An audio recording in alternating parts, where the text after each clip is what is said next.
Hey everyone, welcome back to Cars with Ben, and in today's video I'm going to be going over 5 JDM legends that have ever been around since the before the early 2000s. So if you do like this video, give a like, subscribe. I make weekly car content each week, so let's jump straight into it. Kicking things off with the first choice for me is the RX7. It just has to be in this list because I really like the RX7 in that it's such a legendary car from the JDM scene. Specifically, it obviously came to our eyes through a lot of the Fast and Furious franchises, but it was obviously always popular before that, and it was always a very popular drift car. Of course, being known for its rotary engine, it was quite a unique car, and it also has one of the loudest engines just sitting at a very standstill, which is really cool. Another great thing about the RX-7s is that they're so legendary for their customization, some of the body kits, and some of just the way its unique look. It looks so different, especially being a cheap sports car when it first came out compared to a lot of its rivals. It was really popular back in the scene, and I have to respect people who still have it and keeping this on the road because I love RX-7s, so it has to be in my top 5 legendary JDM cars. Moving on to number 2 is the Toyota Supra. Of course, this had to be in the list because it is a Toyota Supra. How could it not be in the list? Now, Toyota Supras are really, really rare now. To give you an idea, they only made 40,000 worldwide, I believe, something like that, compared to like 800,000 Corollas. So it just gives you an idea of how rare Supras are. I don't know why everyone loves Supras because it is strange that there's just such a cult around them, but they just are very popular. You know, they were, of course, popular in Fast and Furious franchise again, and they are really rare to find stocks, but when you do find them, they can go for as much as £50,000 now in the UK, which is incredible numbers, and I suspect it will just continue to rise due to the fuel ban. But again, I have to say I love a Supra, and this is specifically the Mark IV, of course, but it has to be on the list because it's such a legendary JDM car.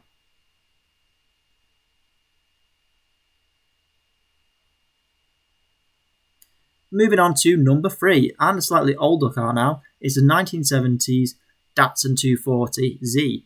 So the Z cars are very popular in the JDM scene, but I'm specifically focusing on the 240Z because it was a car that I've always felt like stood out to me and has become really popular, especially now, to pick up.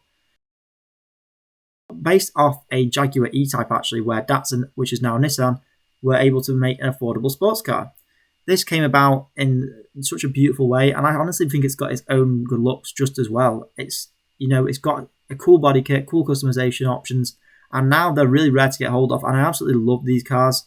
They just look so classic, and of course it is so rare. These probably go for around 40 to 50k now, in probably maybe a bit less, but still very rare. And I absolutely love a 240 because they're in every racing game I've ever played.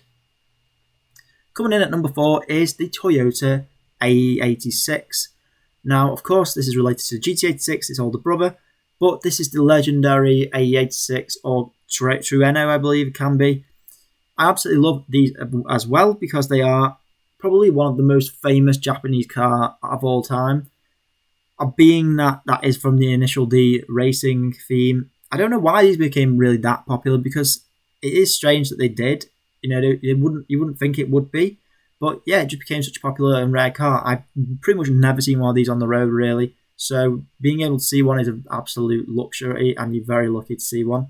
I think it's such an old car that is, it's been around for a long time now. I believe it was the late 80s when this car came out, and it's just aged really well in terms of being such a rare classic. And to find one stock is a very, very, very lucky thing to be able to see. And you never see them in the shows anymore, which is a shame because it would be great. This is the one I was talking about, the one with the pop-ups from the Initial D. So that's where it started its life, and it is very, very popular for that look with the black and white two-tone colours. Prices, wouldn't really know, roughly around £30,000 I'd say, but they could be even more nowadays. So very, very, very rare car to get hold of, and a very legendary JDM car.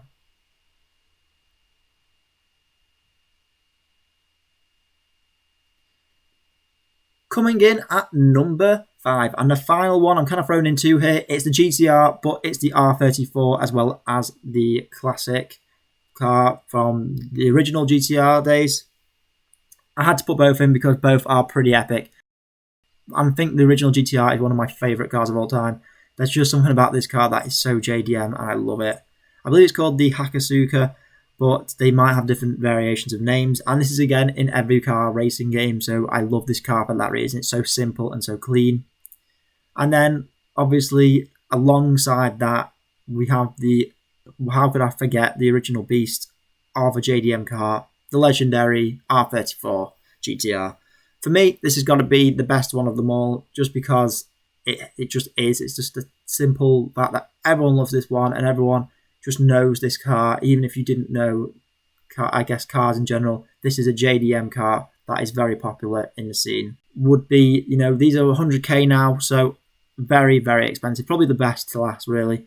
But anyway, guys, I hope you have enjoyed this video. If you have, leave a like, rating, subscribe, and let me know what JDM legends that you really like are, and I will comment back, and I will see you guys in the next video.